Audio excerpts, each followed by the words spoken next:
ప్రజా ప్రభుత్వం మరో రికార్డు నెలకొల్పిందని రేవంత్ సర్కార్ ప్రకటించింది. ఒకే రోజు 4 సంక్షేమ పథకాలను విజయవంతంగా ప్రారంభించడంతో పాటు 6,15,677 మంది అర్హులకు లబ్ధి కల్పించామని తెలిపింది. రైతు భరోసా, ఇందిరమ్మ ఆత్మీయ భరోసాకు నిధులు విడుదల చేసి లక్షలాది మంది రైతులు, వ్యవసాయ కూలీల కుటుంబాల్లో ఆనందం నింపామని పేర్కొంది.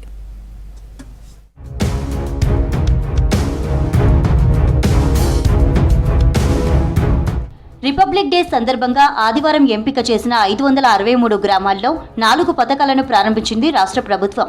తొలి రోజునే లక్షలాది మంది ఈ సంక్షేమ పథకాలను అందుకున్నారని సర్కార్ తెలిపింది. మొదటి రోజునే రాష్ట్ర ప్రభుత్వం 569 కోట్ల రైతు భరోసా నిధులు విడుదల చేసింది. 32 జిల్లాల్లో 563 గ్రామాల్లో 4,41,911 మంది రైతులకు ఎకరానికి తొలి విడతగా 6,000 రూపాయల చొప్పున పెట్టుబడి సాయాన్ని అందించింది. ఒక్క రోజులోనే మొత్తం 569 కోట్లు వారి ఖాతాల్లో జమ చేసింది. మొదటి రోజునే 9,48,333 ఎకరాల విస్తీర్ణంలోని భూమికి రైతు భరోసాను చెల్లించింది. 26వ తేదీన బ్యాంకులకు సెలవు దినం కావడంతో 27వ తేదీ ఉదయం నుంచి ఈ రైతు భరోసా నిధులు రైతుల ఖాతాల్లో జమ అయ్యాయి.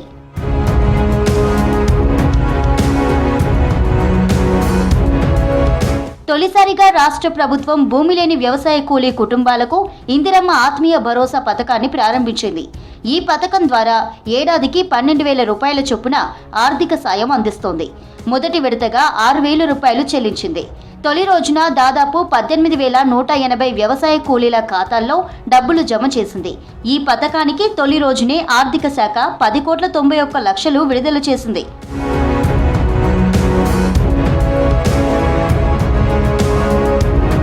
పదేండ్లుగా కొత్త రేషన్ కార్డుల కోసం ఎదురు చూసిన తెలంగాణ ప్రజల నిరీక్షణ ఫలించింది. ప్రజాప్రభుత్వం అర్హులైన కుటుంబాలకు రేషన్ కార్డుల జారీని ప్రారంభించింది. వీటితో పాటు పాత రేషన్ కార్డుల్లో అదనపు కుటుంబ సభ్యుల పేర్లను నమోదు చేసింది. తొలి రోజున 531 గ్రామాల్లో 15,414 కొత్త కార్డులు ఇచ్చింది. వీటి ద్వారా 51,912 మంది కుటుంబ సభ్యులు లబ్ధి పొందారు.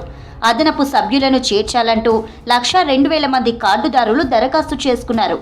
ఏళ్లకేళ్లుగా పెండింగ్లో ఉన్న ఈ సమస్యను ప్రభుత్వం వెంటనే పరిష్కరించింది. ఇప్పటికే ఉన్న కార్డుల్లో అదనంగా 103,674 మంది కుటుంబ సభ్యులను నమోదు చేసింది. వచ్చే నెల నుంచి వీరికి రేషన్ పంపిణీ చేసేందుకు ఏర్పాట్లు చేయనుంది.